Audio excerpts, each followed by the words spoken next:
John, if you want to get going, we'll start. Great. Well, thank you and welcome everybody to the El Paso County Democratic Party Second Tuesday event. Our Second Tuesday showcase this evening is focused on Black political efficacy and voter engagement. It is a variety of subjects. Some of them can be very hard-hitting, so use your personal judgment with respect to viewing. I will now introduce our facilitator, Asia Zanders. Asia is a very active member of our community.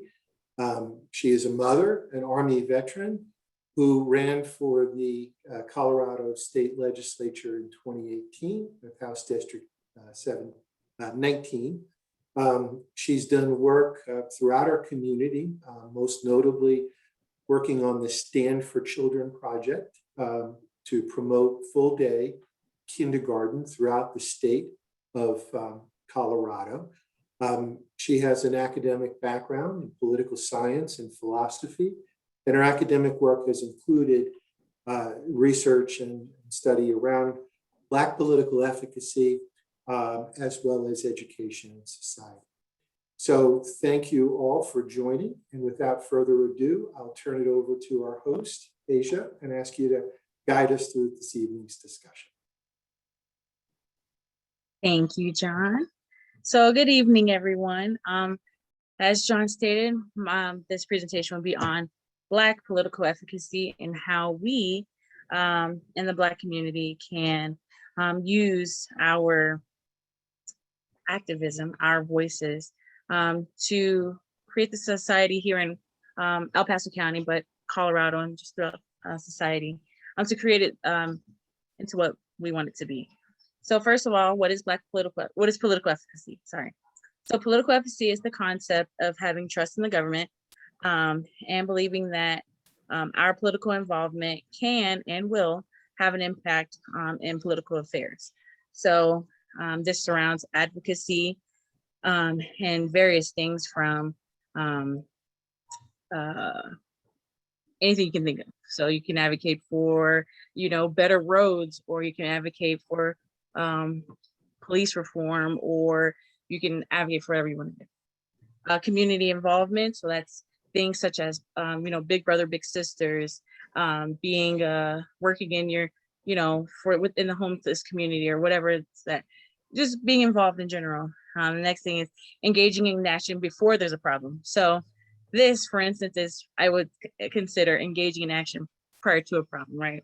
Right now we have so many issues going on, but if we don't work now towards being involved, we won't be able to, fix the problems. So next slide. So why don't people get involved in politics? Throughout the research that I did some years ago, but just an ongoing research, most people do not trust government. And it's understandable, especially within the Black community.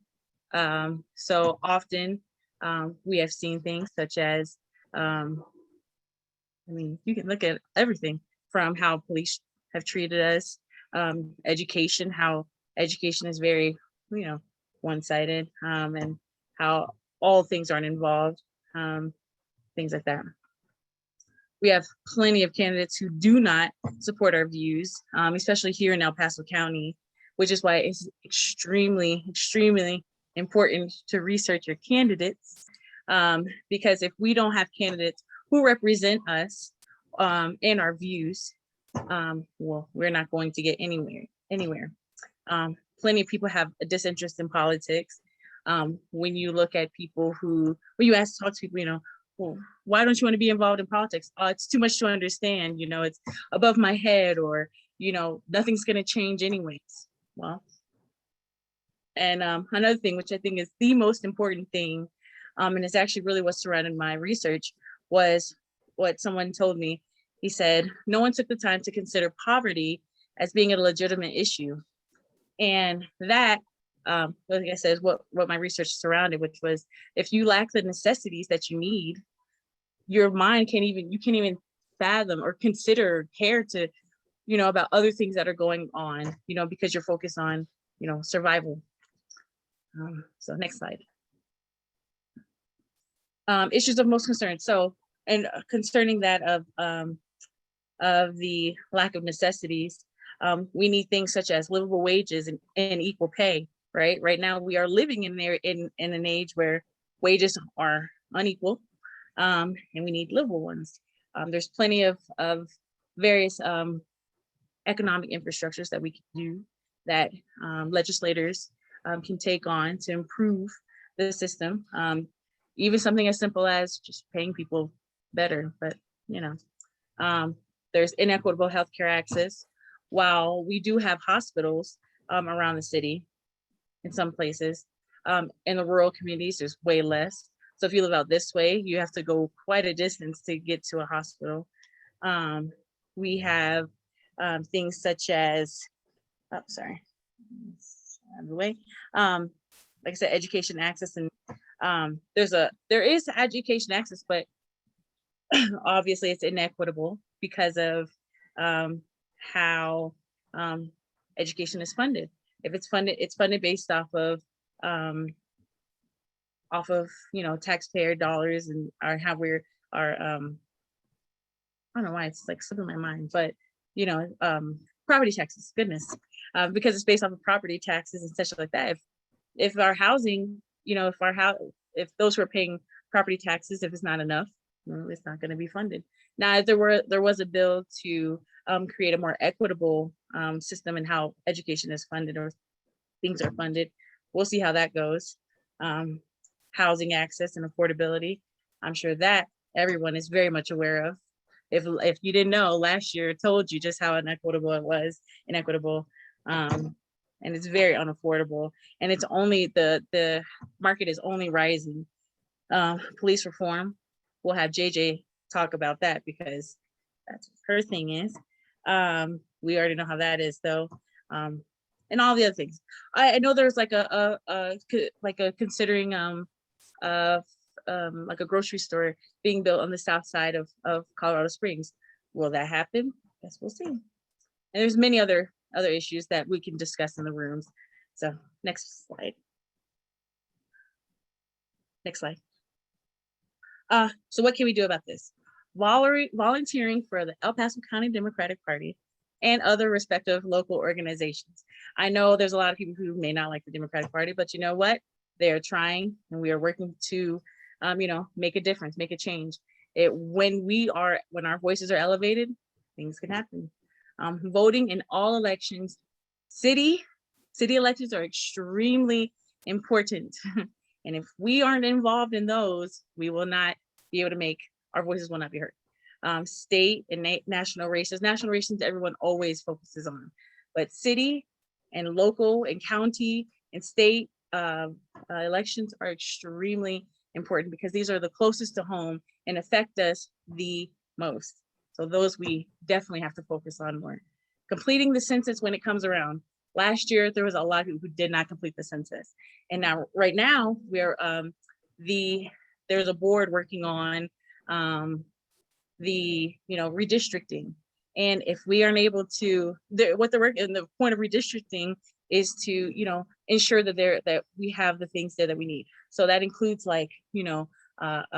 legislators, who's going to represent us in the country, at the, what is it called? At the House, the Congress, sorry. If we don't have someone there to represent us, it's all gonna be bad. Next thing is researching candidates and ballot issues. That is so extremely important. I can't even fathom how important that is. If we don't ever know what's going on, we'll never know we'll never be able to make a difference. So it's extremely important to research candidates, research ballot issues, research volunteering on campaigns. The only way our voices are going to be heard is if we have someone to help us. Everyone doesn't have the funds to help out, but volunteering your time is vital to grassroots campaigns. Follow bills at the Capitol and testify for and against them, whichever one. For instance, there was a bill a couple weeks ago about education, about education discipline, how discipline happens. And it was killed before it even made it to the floor because we didn't have enough people to testify for the bill. The bill was just to ensure that students from, in kindergarten through, I want to say it was like 5th grade or whatever, aren't put in handcuffs when they're disciplined, things like that. So we need more people to be aware. Next thing, run for office and have a plan when doing so. If you want to have your voice heard and you want a platform, run for office. Look for it. It's so simple. The El Paso Democratic Party will help you out as much as they can. I know that they have like an organization for I'm sorry, they're going to they have candidate training and things like that. They'll talk more about it at the end, but it's extremely important to run if you have the ability to. Next slide.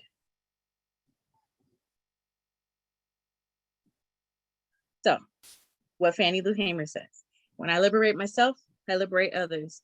If you don't speak out, ain't nobody gonna speak out for you. And that is the truth on the truth. Something that I feel is extremely important is to realize that, you know you better than anyone else. And if you don't speak on the issues that are important to you, nobody's gonna know. So anyways, with our next presenters, the question I'm going to ask them to answer as they are talking about themselves is, what issue do they see most important with it to address within the Black community? So next slide. So up first is Miss Janice Frazier, JJ Frazier. She has been active in the Colorado Springs community for many years. She's graduated from Wildfield High School, former business owner, former vocalist, and an active volunteer in several civic organizations. Ms. Frazier holds an MBA in entrepreneurship and small business operations. She has had a distinguished 40-year career in public education and is chair and board of directors. As chair of the board of directors, she has led the Urbanites leading the Pikes Peak region since 2012. In July 2018, she retired from District 11, but returned as the equity specialist in the Office of Human Services. So currently, she is serves as the chair of the Law Enforcement Transparency and Accountability Commission, LETAC, in Colorado Springs. And she is a proud mother of 2 and grandmother of several grandsons. So, Ms. Frazier, can you please share with us what you think is the most important, one of the most important issues that you think needs to be addressed here in the Black community? Good evening, everyone. I feel that one of the major issues in the Black community is that our culture is not informed, and that what I have observed and heard, our young people tend to be more concerned about what has happened in the entertainment field, what they see on television, Real Housewives of every city in the nation. And I see it as a problem. If we could invest as much time into the issues and gaining knowledge on what's going on that affects our culture, our communities, it would really benefit all families, all cultures, just to be educated in what's going on. So in essence, I feel that is a very serious problem, that our culture is not knowledgeable in the issues and how to go about trying to resolve the issues in our nation.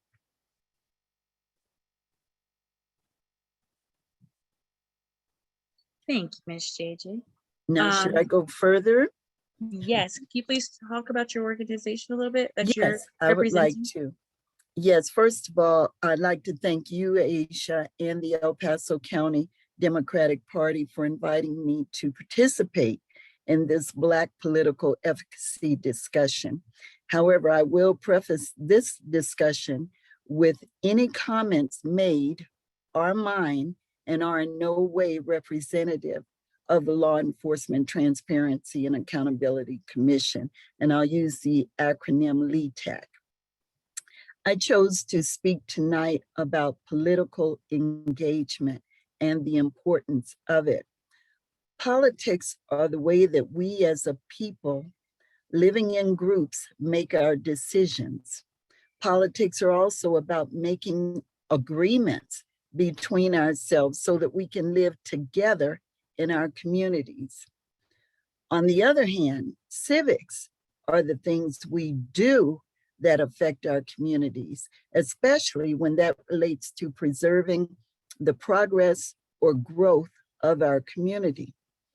Well, Aristotle once said that humans are political animals.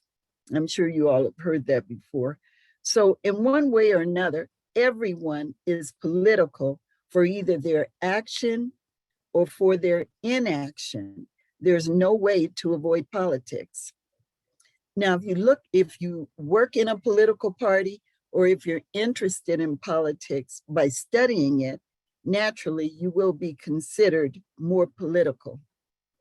However, those who are not interested and choose to do nothing else or to ignore politics are still, in a sense, political because they allow others to do whatever with politics.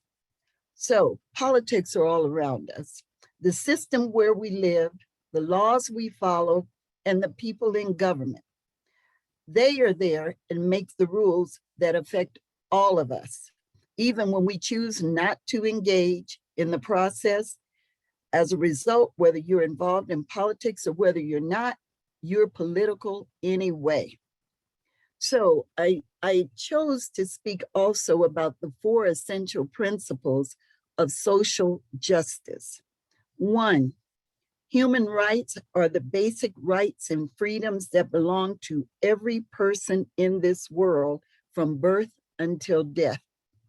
These essential rights are based on shared values like equality, respect, independence, dignity, and fairness.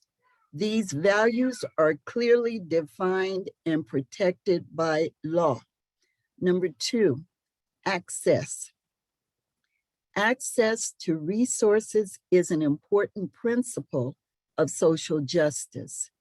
It refers to the extent to which different socioeconomic groups receive equal access, providing everyone an equal start in life.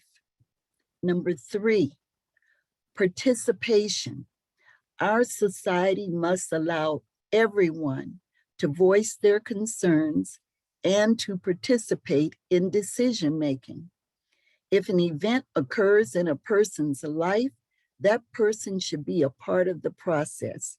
So to increase access, our society must remove barriers to participation. Number 4, equity. Equity acknowledges that sometimes resource allocation and entitlements may need to focus on certain individuals, groups, or areas of concern to allow and encourage their full participation in practice and decision making. So without these 4 principles, social justice cannot be achieved. So how can your involvement in political engagement and social justice benefit your community? We all have unique experiences and backgrounds that enable us to bring something to the table, something different to the table. By doing this, we collectively work toward the change we are so eagerly searching for. My point, in July of 2020, as stated in my bio, I officially retired from public education. This considered monumental event in my life occurred on the heels of the Devon Bailey, George Floyd, Elijah McClain, Breonna Taylor, and Ahmaud Arbery killings. Even though COVID-19 was spreading rampantly in our lives, I should have been focusing on the next phase in my life. But I was sad, I was angry, I was confused, and I wanted to do something. But I just didn't know what. So when I became aware that the City Council of the City of Colorado Springs was seeking applicants for the Law Enforcement Transparency and Accountability Commission, I signed up. Out of more than 800 candidates, I was selected as one of 13 to serve. Today, I am the chair of the Law Enforcement Transparency and Accountability Commission, where at times interactions can sometimes become adversarial between our members, the Colorado Springs Police Department, and our public. Needless to say, it has become very political. However, I'm confident that eventually our work will produce positive results for our community. So I encourage you to improve your knowledge and understanding of political engagement and social justice issues, and to explore how you can tailor your goals to contribute to your community. Please become politically engaged and consider signing a petition for a matter you are passionate about. If you've not done so already, make sure you are registered to vote. If you missed voting in the last election, commit to voting in the next one, Tuesday, November 2nd, 2021. Consider running for elective office, school board, city council, county commissioner, state representative, state senate, and it goes on, whatever. But please do get involved. Thank you. Powerful. Thank you, Ms. GJ. Mhm. Our next presenter is Angela Stevens. So Angela is a licensed professional counselor with over 18 years of experience in mental health and counseling. She was born in Lakewood, New Jersey, and went on to obtain her bachelor's degree in psychology from Georgian Court College. She served in the U.S. Army from 1996 to 2002 and decided to make Colorado Springs her home. Angela also holds an educational counseling MA from the University of Phoenix. Since then, she has worked in school systems, community health centers, acute treatment units, and Department of Corrections, working with people who suffer from chronic mental illness. Angela is currently the mental health supervisor at La Vista Correctional Facility, a part of the Colorado Department of Corrections. Her community support and civic engagement in the Colorado Springs includes the Colorado Springs Branch NAACP Secretary, the Colorado, Montana, Wyoming NAACP State Conference Secretary, Alpha Kappa Alpha Sorority Incorporated, and so on and so forth. So she is very, so Miss Angela, what do you think is one of the most important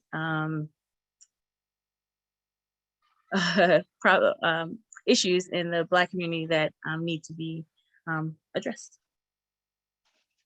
All of them. So the NAACP, what we look at is civil rights and justice. So for us, we're looking at environmental rights. We're looking at housing, affordable housing, safe and equitable housing. We're looking at healthcare. We're looking at the economics and job market, and we're looking at education. So with all of that, and of course, what we're founded on, voting and legislation for all people. So all of these things are very essential and important to our community.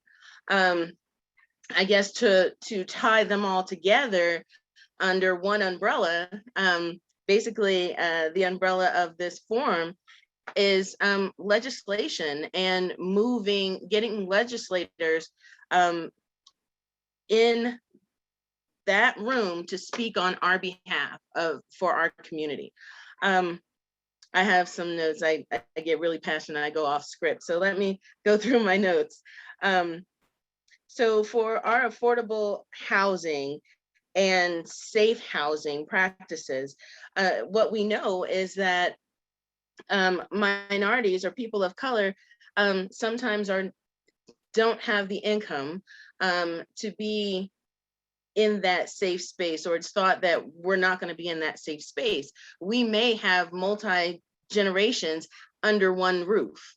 That happens, even before COVID. I know with COVID, it's a big thing, but even before COVID, and that's because we are taking care of our own, so to speak. It takes a village, so we're in close-knit communities, trying to make sure that that student going to school, okay, because education is a big issue, that student going to school has a safe place to come back to, so that they don't end up being a latchkey child. And I use that term. I was a latchkey child. So my brother and I, we would come home from school, and my mom would be at work, and we'd have to go ahead and make our lunch, and we'd make our lunch and sit down, and he'd say, "And you stay here, I'm gonna go hang out with the boys." Now, whether that was a good thing or a bad thing, it's a thing. It's a thing. It happens. Okay. Again, minority children in the inner city. So we need people to be able to make sure that our children have a safe space, that they're not necessarily being left alone, or that one that goes out into the street unsupervised, that something happens. So we need safe spaces, which goes back to our environment. What is that going to look like?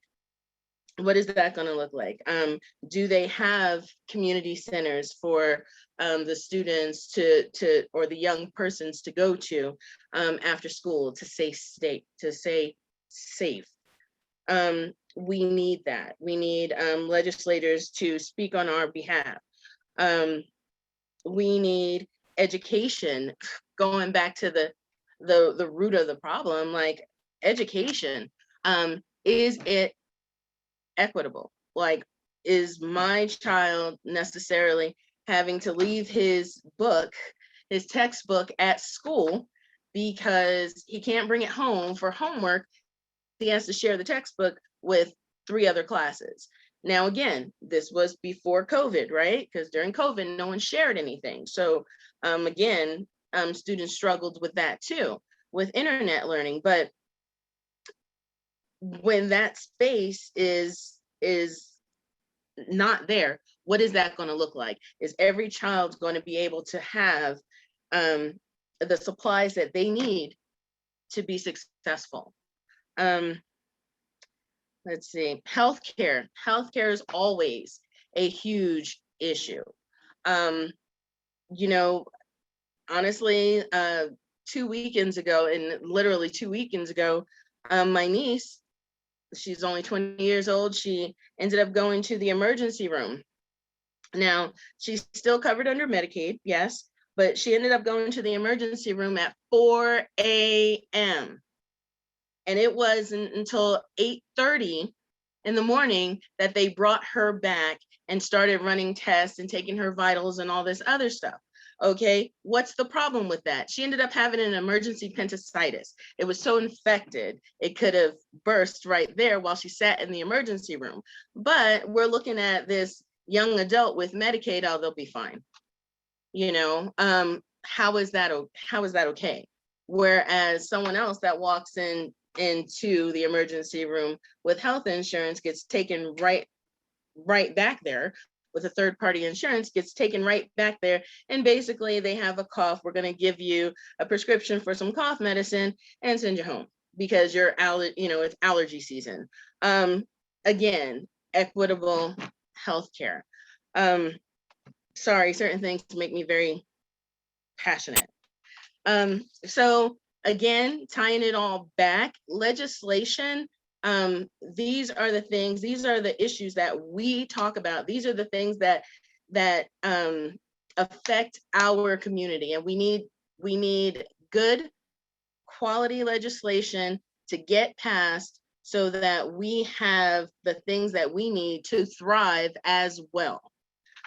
And just to, some little side notes. Again, the National Association for the Advancement of Colored People was built and organized by a system of volunteers. We are still run mostly via volunteers in every state around this nation. And with that being said, there is a place, there is something, if you are passionate about education, you are passionate about legislation, you are passionate about healthcare, housing, the environment, it's not a coincidence that during the first 90 days, 100 days of the pandemic, that the animals were more visible. You know why? Because we weren't out there polluting their environment, polluting their home. Okay, we don't want them to come into our home and rummage through our trash or walk our houses, right? But at the same time, we're driving, we're putting off all these pollutants in the air, and there was this huge haze. And we all noticed when the air was clean, until the wildfires, of course. But in that same space, it was crisp, clean air. The animals noticed it. Okay, so we need to take care of our environment, which also leads to taking care of ourselves. Thank you. Thank you, Ms. Angela. Well, so the next presenter was supposed to be here. It was supposed to be Elizabeth Epps. She's an activist and organizer in the prison abolitionist movement. She's committed to working with and for vulnerable people, particularly those like her with justice-involved backgrounds. She earned her JD from University of Virginia School of Law in 2011 and began her career as a deputy state public defender in Colorado the same year. In 2018, Elizabeth founded the Colorado Freedom Fund, a revolving community bond fund that buys freedom for people who are caged only because they cannot afford to pay money bail. CFF works to end wealth-based detention through legislation, litigation, and direct action organizing. In 2019, after losing her appeal at the Colorado State Supreme Court of a 2015 conviction for interfering with police, a charge commonly referred to as contempt of cop, Elizabeth served 16 nights of a 90-day jail sentence while simultaneously using her time on work release to buy others freedom from Colorado cages. While in jail, she helped draft HB 19-1225, a bill that abolished cash bail in Colorado for most low-level offenses, and SB 19-191 to increase prompt pretrial liberty and fairness across the state. Both laws are already having an impact in decarcerating Colorado cages. Elizabeth also works as the Smart Justice Organizer with ACLU of Colorado. In 2019, Colorado Freedom Fund and ACLU, in conjunction with community partners, launched Bring Our Neighbors Home. In 2020, Elizabeth was instrumental in championing Colorado's SB 20 or Senate Bill 217 and seeing it signed into law on a historic date, Juneteenth 2020. This bill was one of the first to respond to the protests and take such necessary measures as ending qualified immunity for peace officers in Colorado, outlawing chokeholds, and requiring bystander officers to intervene and to stop excessive force. Elizabeth's legislative efforts continue in 2021, and she is working hard to end the 2020 legislative session by helping to pass Senate Bill 21-273 and 1980. 2 bills that will increase pretrial liberty and community safety throughout Colorado. But like I said, she was not able to be here tonight, and we will go on to the next portion. Yes, Ms. Ebbs was testifying for state legislation tonight, so she couldn't get done in time. This is Ultra. I'm with El Paso County Democrats, and I just wanted to go over the tech portion for this next part of the evening. You should get a message on your screen momentarily that will invite you to join a room. If you don't get an invitation, it means you're staying in this main room, which means you're being recorded. So just know that there's a difference. If you don't want to be recorded and want to be moved into one of the side rooms, just message me and I will be happy to switch you out. But we just do it so that we have to keep one room open in order to record for future watching. So that's how it has to work. When you get into the rooms, feel free to unmute, share your video, say hello to everyone in the room, introduce yourselves. We're going to move presenters into those rooms. So tonight we only have 2. So one will have Angela, one will have JJ, and then in about 15 or so, 20 minutes, we will switch presenters. So you can have sort of more intimate conversations with those presenters about their interests, about their passions, about their organizations, and do some more sort of direct Q&A as well with them. And then we will move the presenters. We'll give notices on the screens, give you a 3-minute warning, a 2-minute warning, a 1-minute warning, and go from there. So once you get in, go ahead again, unmute yourself, share your video, have conversations. Give me just a second. I'm going to open the rooms and continue with the evening. Thank you all for being here.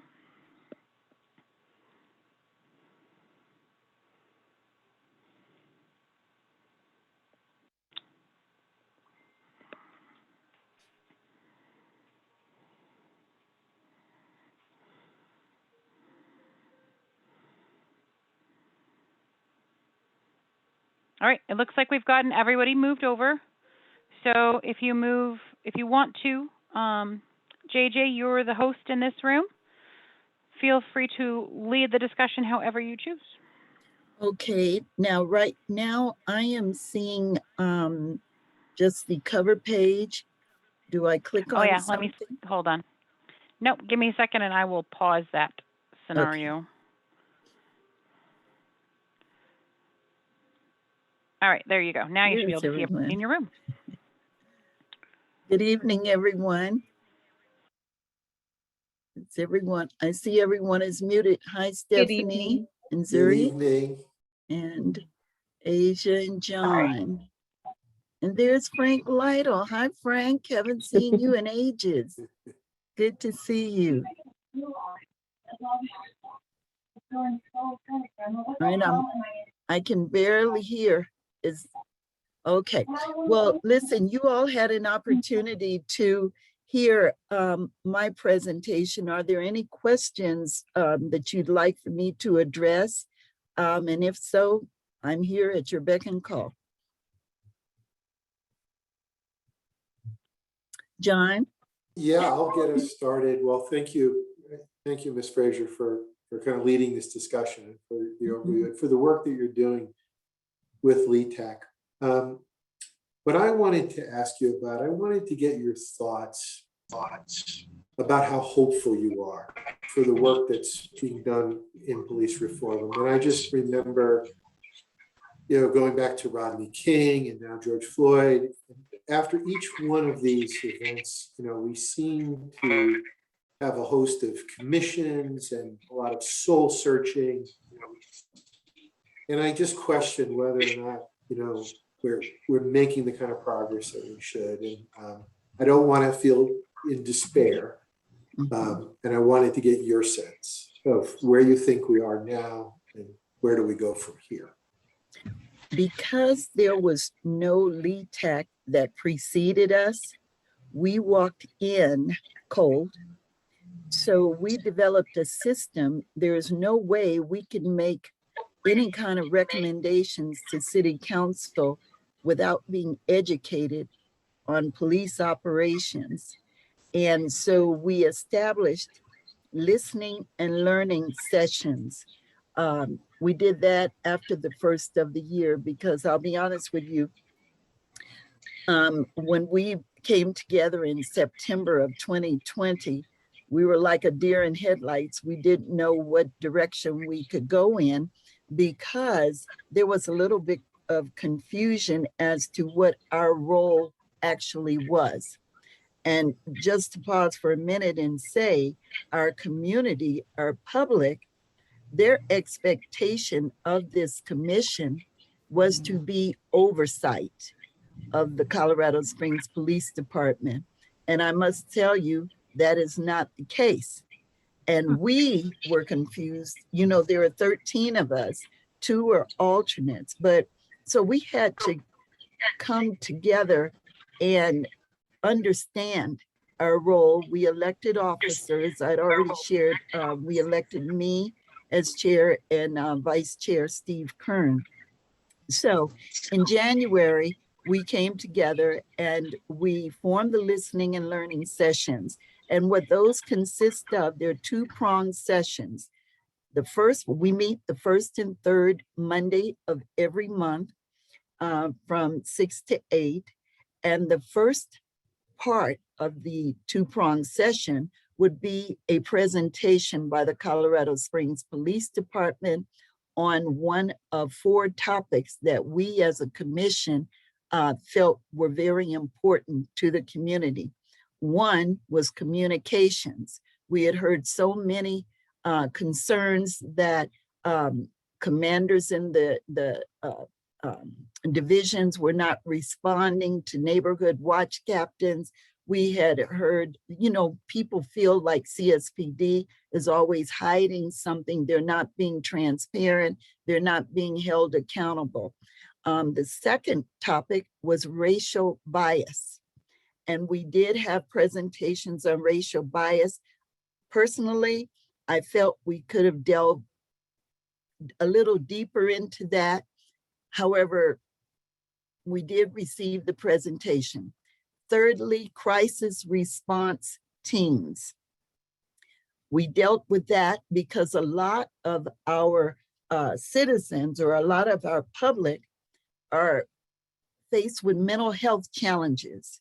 So these crisis response teams are essential to a community, essential, yet they're undermanned. I think Colorado Springs only has 3 or 4 crisis response teams for the entire county. And then lastly, what we're dealing with now is use of force. Use of force is a huge, huge topic. Therefore, we had to break it down into sections. The last section will be discussed in 2 weeks at our June 21st meeting, and it will deal with police accountability. There's a lot of questions about that. People are contacting us via email, via phone, on the street with their concerns. My frustration is that when someone approaches me as a member of LETAC about something they went through that involved Colorado Springs Police, as a member, I have to take that information and forward it back to representatives of the police for them to handle. Yet, if I, as a member, want to know the status or what came out of that concern, I have to, like you would, request a Colorado Open Records request to get the information. So I am hopeful that we will make great strides and we will put together some really concise recommendations for City Council. But that's what our job is, to recommend to City Council in those areas. Yeah, thank you. That's a great answer. Yeah, it's pretty frustrating at times. Hi, Stephanie. Hi. Thank you so much for serving on the board and for all the excellent work you're doing there. I wanted to ask how best can we support you as organizers in the party? Like what does the board need from, because most of the people who are on this call are a little bit more insider-ish than like the average Democratic voter, right? So what would be considered taking it up a notch from where we sit? We have a step. No, I didn't explain that the second half of those meetings, those listening and learning sessions, it gives the public an opportunity to ask CSPD directly questions. All right. Would you like us to ask about your question? I'm sorry. Like your issue, would you like us to call in and be like, hey, it's really strange that we have to forward on to the police that we know the board is forwarding, but then they don't have any of that information. That seems really strange. Like, would you like us to is there a list of questions that we could ask? Well, see, that's kind of what I'm wondering. Would it help to get more people there and that sort of thing? And if that's helpful to you.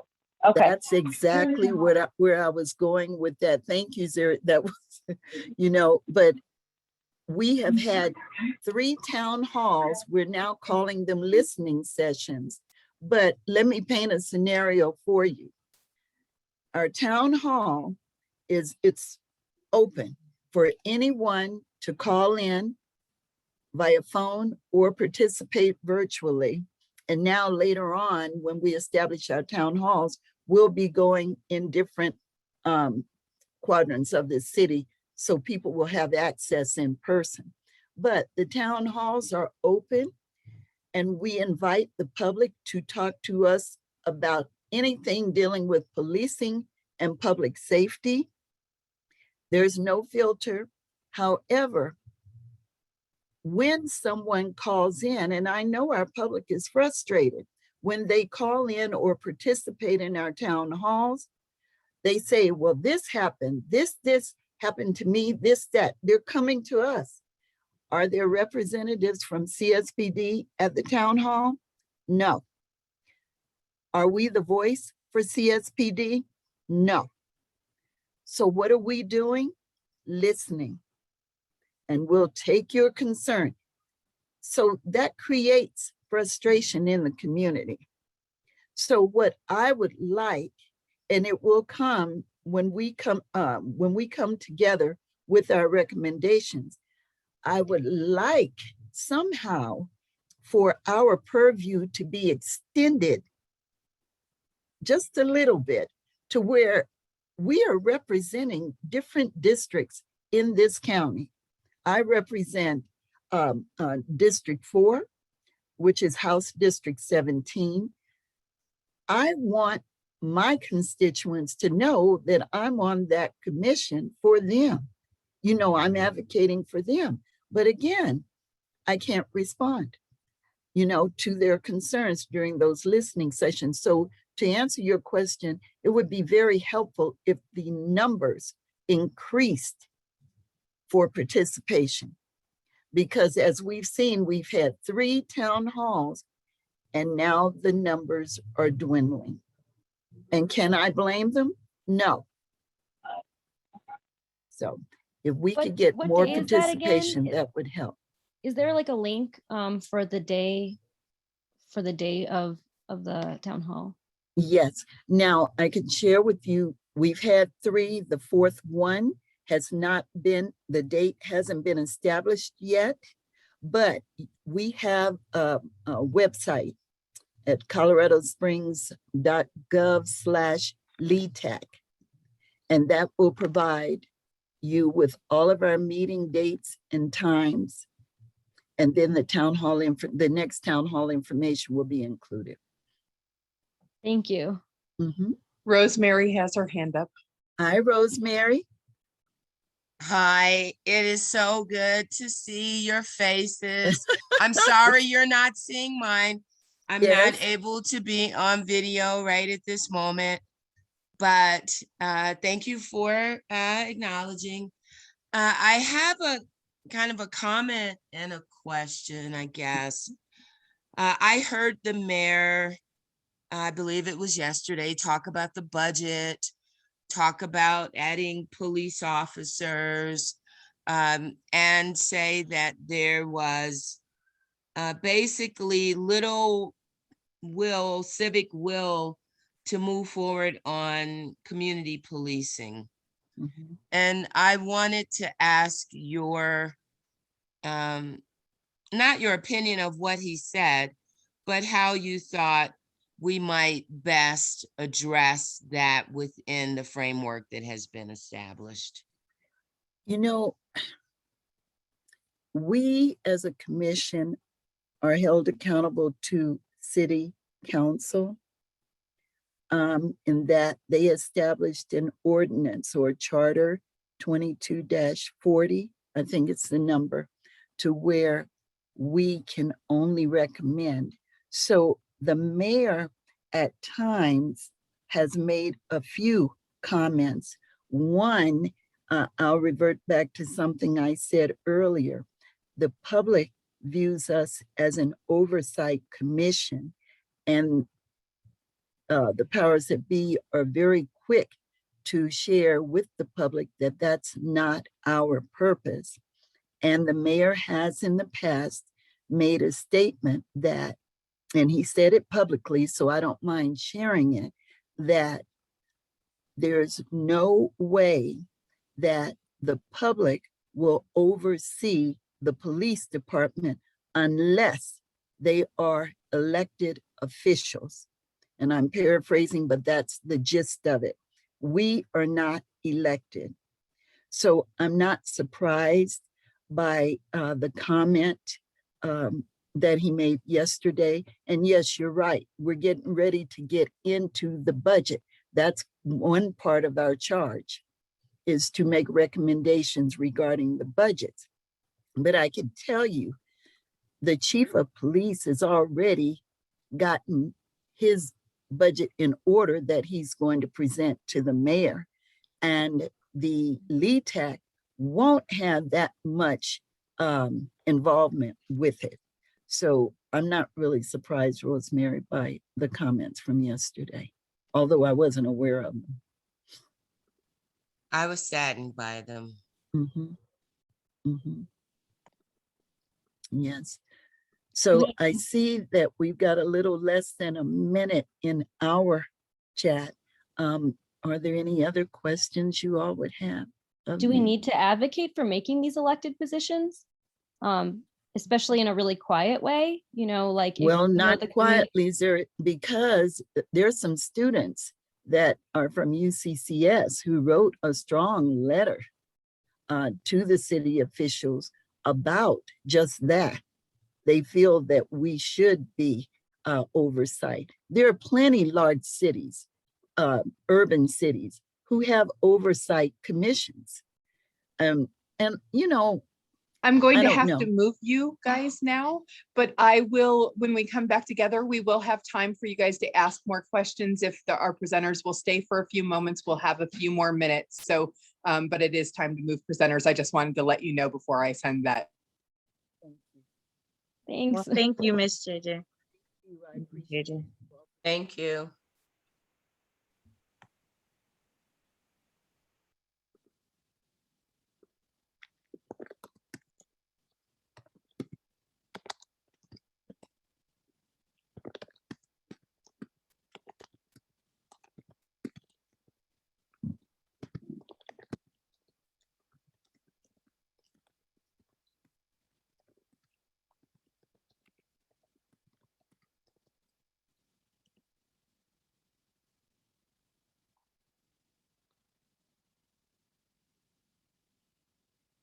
Ultra, can you sneak in and see if Angela has gotten the invite to come in here, please? I will try if it won't cancel the meeting. That was my only thought.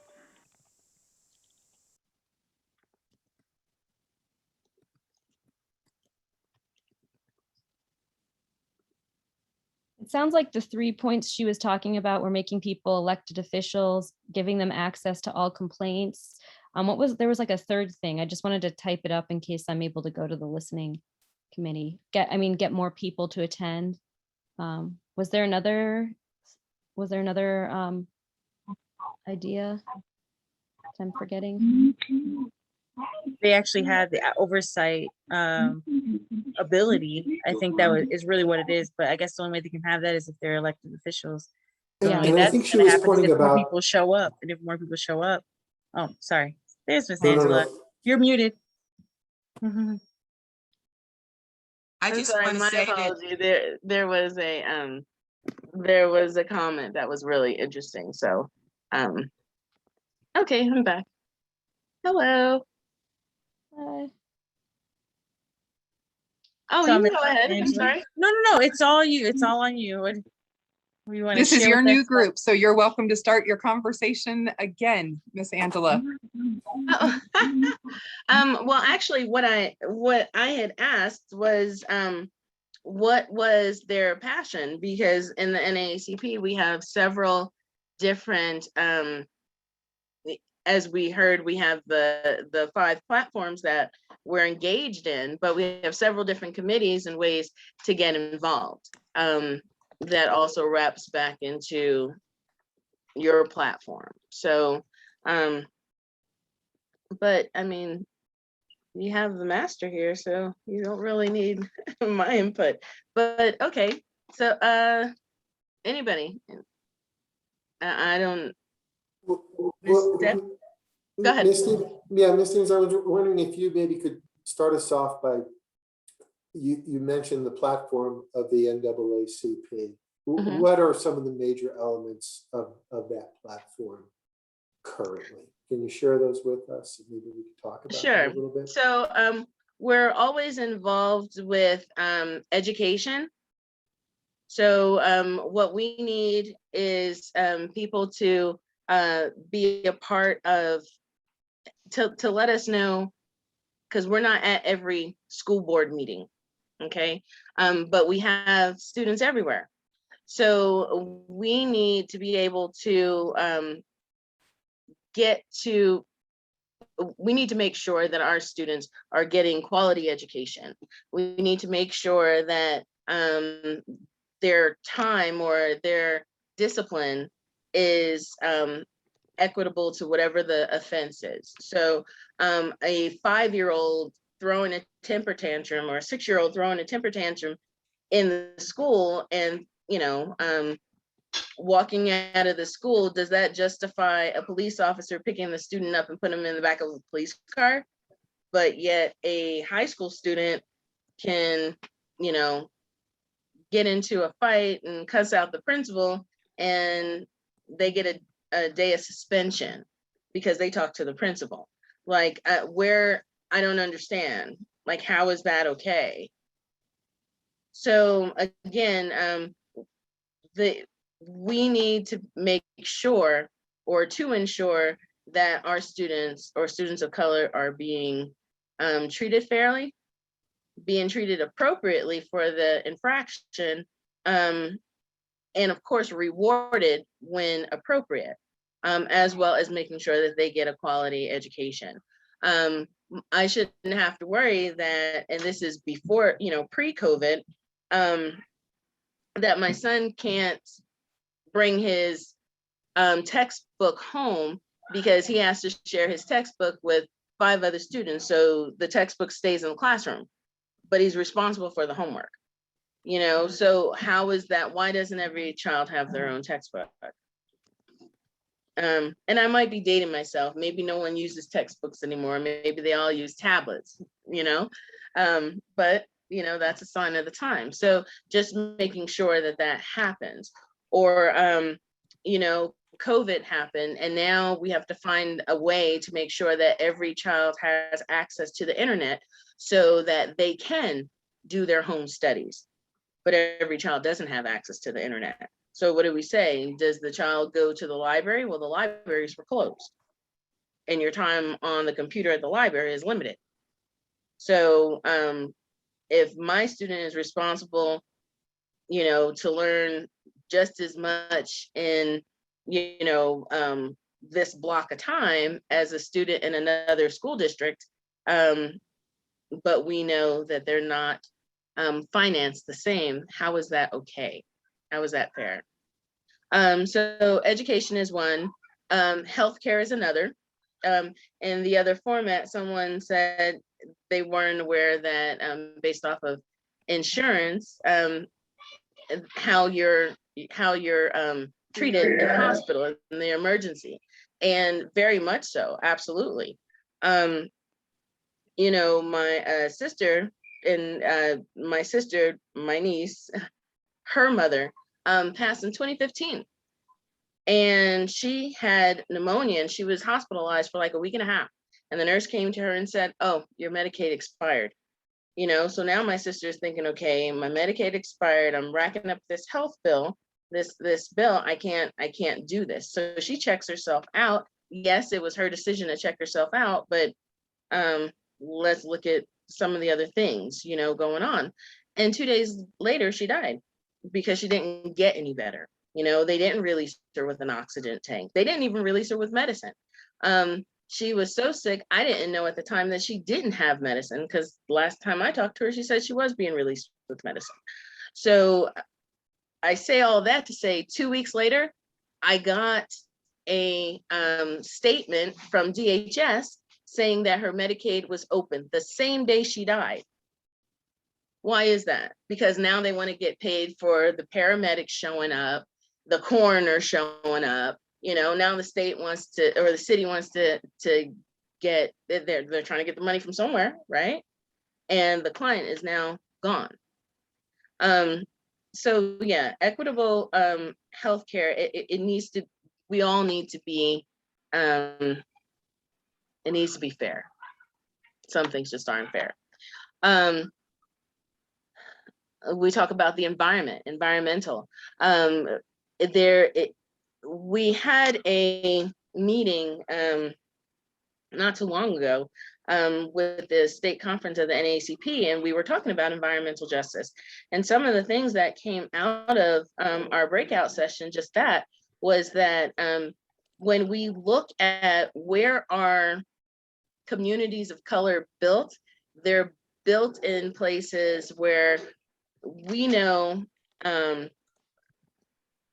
we don't know that at the time we buy the house there, but the builders know that that is not necessarily a good spot. Maybe there is bad sewer lines, or poor and unfertilized soil. There's just things that we should not, it's just not okay. Our schools are, you know, our kids are going to these schools, but yet later are going to need to be moved. The school is, you know, the school is not up to long-term up to code. I don't want to say not up to code because we can't populate it unless it is, but we know that eventually they're going to need to be moved because of some reason or another. So yeah, the things like that. Jobs, like, where are these jobs? You know, we know for a fact that they are building an Amazon warehouse on the south end of town, right? So with that Amazon warehouse, who is going to get access to those jobs?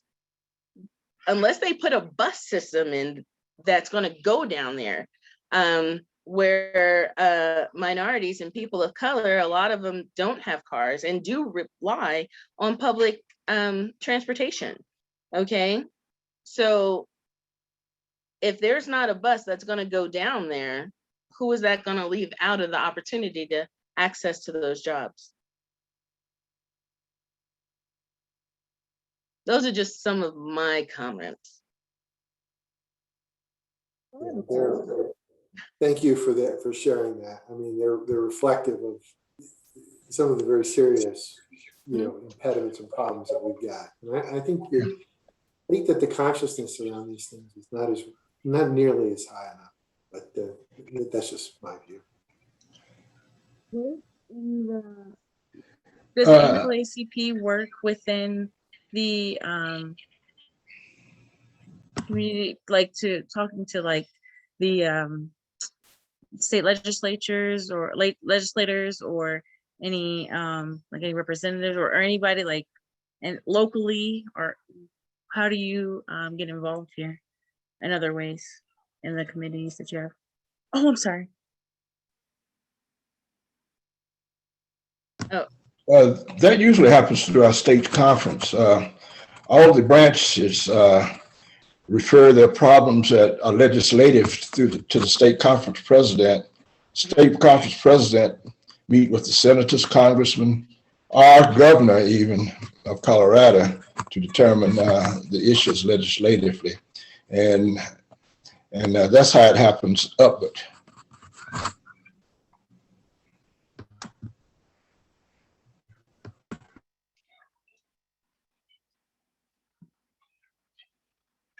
What additional things can we do to make sure our voices are actually heard? Because it doesn't seem like much is changing for the positive. Asia Zanders, I do think that there is, this is Rosemary Lytle. I do think that there is an opportunity for, local legislative leadership from our local branch and our local leaders and members of this community through NAACP. Madam President, Angela was talking about education, our education committee. Angela Stevens knows this because she did this for so many years. At one time specialized in monitoring school boards. So our education committee, no matter how long D11 would meet, and sometimes they would do that purposefully. So they were hoping that Angela Stevens and Linda Lameau and some other people would go away, would get tired and go away so they could do what they wanted to do, but they would never do it. You'd see them sitting in there at midnight, sometimes later than that. Our education committee can continue its work of monitoring school boards. Our political action committee can continue its work of monitoring, responding to, and proposing local legislation to county commission and city council. On all of our game changers, as President Stevens was saying, there is a committee that needs to be populated, repopulated in some instances, and that is the work of NAACP in this local arena. So I'm, excited if people are interested in proposing local legislation or local policy or programs in economic justice, which my husband chaired for many years and still does so at the state level. There are so many opportunities, especially as we talk about the growth of this community. The mayor said it yesterday that the economy is humming. The economy is humming, but did not acknowledge the impact that this COVID environment, the racial injustice, and other issues have had on communities of color and traditionally disenfranchised communities. We know that not every community of color in this community is not humming. We know that the community of color brings substantial resources to the table, and we should not be pigeonholed or put into any particular box. But we also know that there are people in this community who deserve to be supported by this community. And I think that it is the responsibility, I'm going to say, of Democrats and other progressive people to make sure that that's happening. And that's how the NAACP, I think, does its best work, when we join together under that banner that everyone recognizes. Everyone recognizes that banner, but how can we best leverage it in these post-COVID racial injustice continuing times? I think there's work to be done. There's a committee that could have everybody's, I'm not going to speak for the president of our branch, but I bet you there's a committee that could have you as a member or as a leader if we stepped up to service through that organization and through this one. Even though I'm unable to turn on my camera right now, I think that this is an important meeting, so much so that I wanted to be here to listen if I couldn't do anything else. Thank you, Madam State Conference President. Yes, ma'am. yes.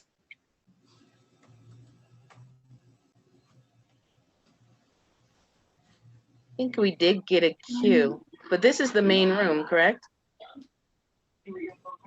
Yeah, I think we It have like one is. more minute or Yeah, and I Yeah. think they'll come back. I'm really Oh, I'm sorry. Go ahead, I'm really please. disappointed there aren't more people here. I feel a bit like most of you who are presenting and have such great things to say are saying it to people who don't need to hear it as badly as some others. And I would have loved to have seen full screens on all of these. And I don't know. I regret that. I feel like I should have helped promote it a bit more, and I'm sorry. Yeah, I just texted 2 people to come. I think like, you know, it's better to notice how good the speakers were and to like recognize that this is a great resource for people and try to promote from there, because we just want to. I'm new, but I'm old. I was born here, but then I've lived in Los Angeles for 14 years. And I really want to help. And my family's been very active politically a while ago, at least, you know, and just supporting candidates and things.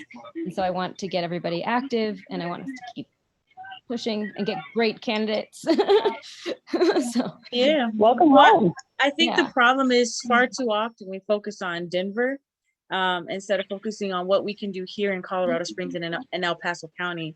We have plenty of strong leaders, people with plenty of ideas and everything. But when we always go to Denver for our answers, we forget that El Paso County will always be conservative. It will always be red if we don't ever look within. You know? Yeah, exactly. It's So- like it doesn't, and there's people here and there's policies that are really good for people. Yeah.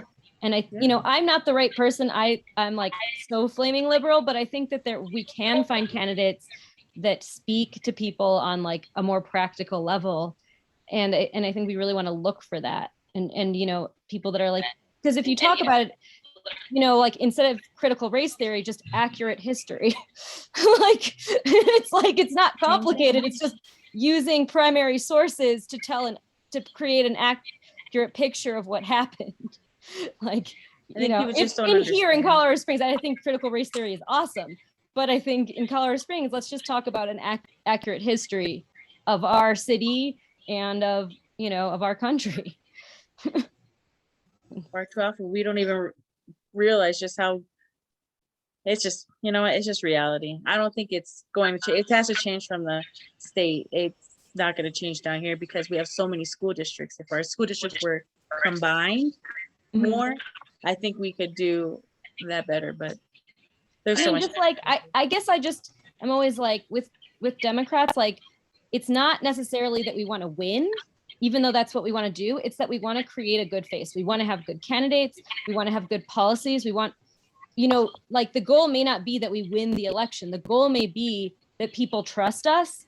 And that's what conservatives have done. They've like completely eroded their trust in democracy. So over time, and now they can kind of do whatever they want.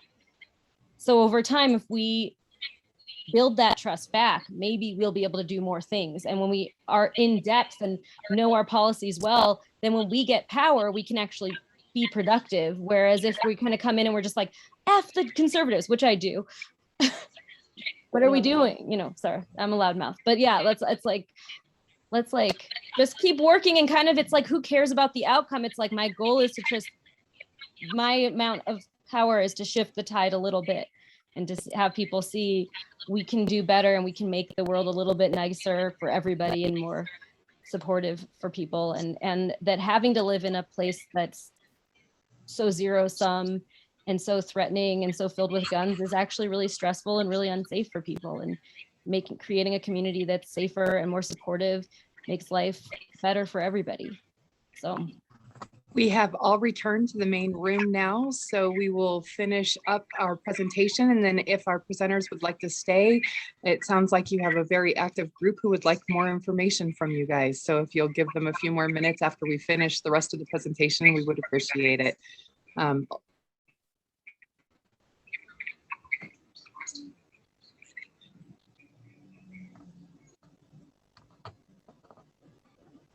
So this is the information from each of the presenters tonight, and some of the organizations that they represent. Janice Frazier, or JJ, is part of LETAC. She's the chair of LETAC, the law enforcement accountability. Angela Stevens is the president of NAACP. Elizabeth Epps, though she wasn't able to join us, represents the Colorado Freedom Fund. And John, do you have anything to say? Well, I want to just thank everybody. There were a couple of comments I was going to make at the end. Is there a next slide that I should be looking at though, Ultra? Oh, fantastic. So, and you know, we can come back to the larger group if we want to continue the discussion. I want to just echo, Asia, what you said. Thank you for our presenters, you know, and thank you for everybody who attended in your conversation. One of the things that I'm struck by is how much many of the issues that we talked about tonight, many of the challenges we talked about, really do come to very deep-seated institutional and structural realities. And I firmly believe that we can, this topic of political efficacy and engagement is vitally important. Power does not proceed by itself. And marginalized people, communities of color that have been affected historically and systematically, can only right that, in my firm belief, by being engaged and taking political power. And the El Paso County Democratic Party is committed to having and advancing a representative elected officials who are reflective of the entire community. And to do that, we are actively engaged in candidate development programs. We are looking to seek to develop new leaders who want to represent their communities.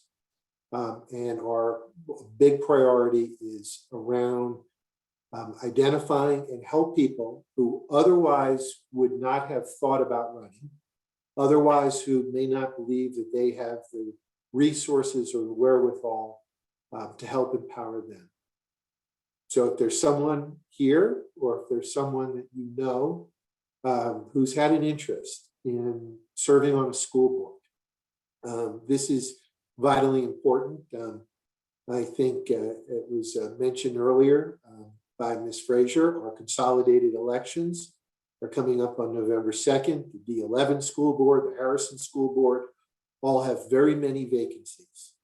And unless we fill that vacuum with people who are bringing forth ideas that are going to work and address the kinds of concerns, then we're going to cede that power to others who will think about it very differently. So those school board elections are important, and I encourage everyone to stay engaged with the issues, engage with the candidates. And if you're interested in running or know someone who is, please reach out to us. In 2022, we have county commission seats that are coming open in El Paso County. These are vitally important. They have impact on development, on the environment, on mental health, on affordable housing, on access to services. County commissioners really do impact the community in many ways. The following year, there'll be city council races, the state House of Representatives, the state Senate, or opportunities to serve in appointed boards and commissions. We can assist there.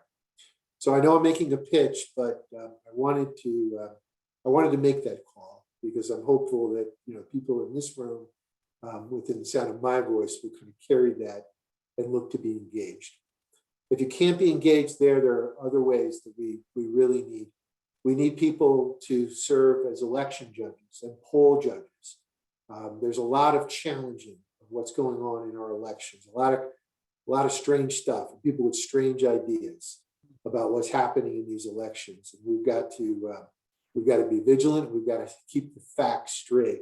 So we're looking for opportunities for people. The parties play a role in appointing poll judges. where it's vitally important. And I think this is, I think sometimes in Colorado, we fall back on the fact that we have such high voter registration.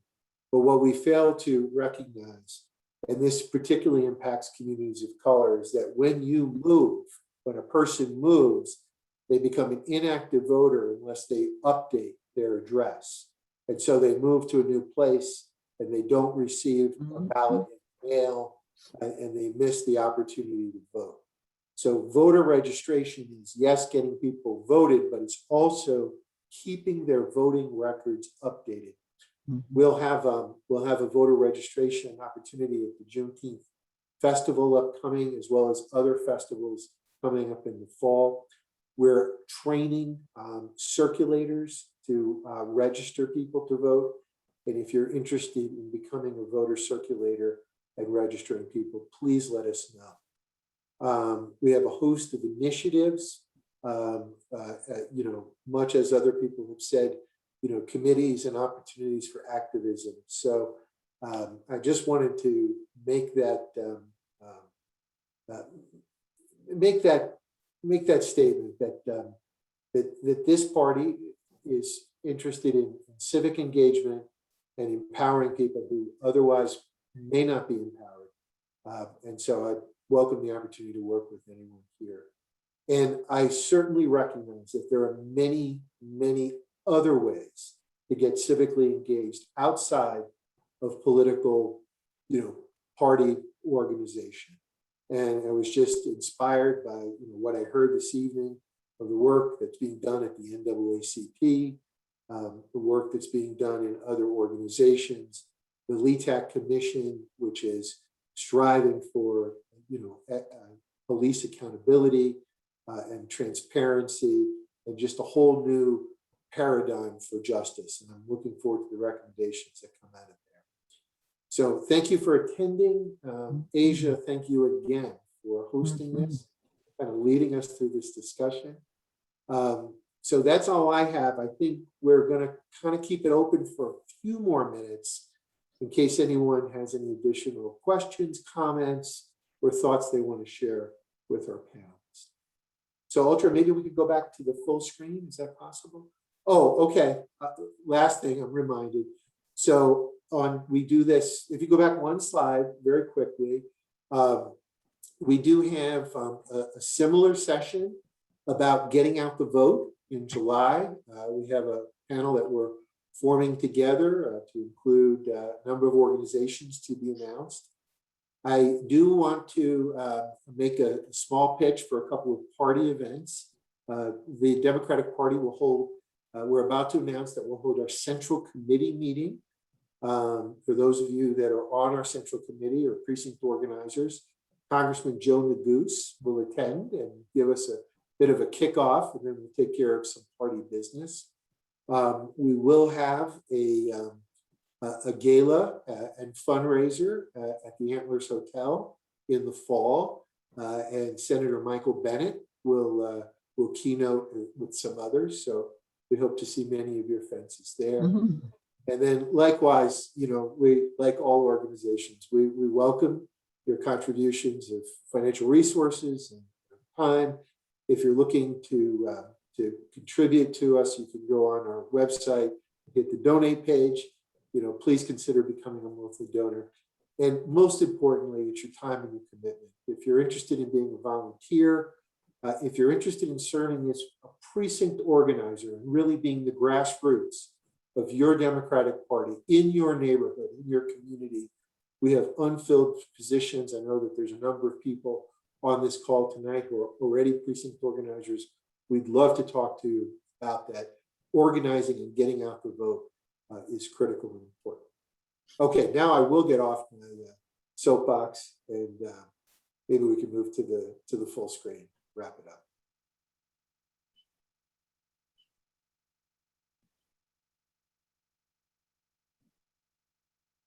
Okay, so feel free to stick around for a few more minutes and continue the conversation. I'm just going to make one announcement. If you are a member of the State Central Committee, you've got an email to vote on something that's pretty important right now. If you are not a member of the State Central Committee, we definitely need letters going out to politicians about all kinds of bills that are happening right now. We've got bills that they've killed. They've got bills that they are finishing up. I think today and tomorrow are the last days. I don't know if they're completely finished or not, but really stay involved in these things because our voice does matter. So please make sure you're testifying. We're hoping to have a testifying class come up soon so that we can have a class teaching people how to testify for and against things. So please keep in mind that we will be doing that and keep an eye out for that. So that's all I had. There's also the legislative tracker that Randy does. I will grab the link and throw it in there. And it tracks important bills in the House and the Senate that you can jump in. It gives you one link to send emails and things to everybody involved. So it's a great way to be involved pretty quick and easy for some of these legislative actions. Also in the chat, there's links to all the organizations we've heard about this evening. There's one for a post-event survey. We would love to get some feedback. This is a new format for us. It's only our third round of doing it, so we'd like to hear how it went. We'd also love to see you all in the next one in July, and we have plans all the way through the end of the year. So you can sign up for each of those in one click. Just pull every month up and it'll send you a reminder so you don't forget to join us on the second Tuesdays. But otherwise, if presenters are willing to stick around, and even if they're not, you all are welcome to stick around. I can hang out till 8:30, which is our scheduled end time. If anybody wants to continue the conversation, please do so.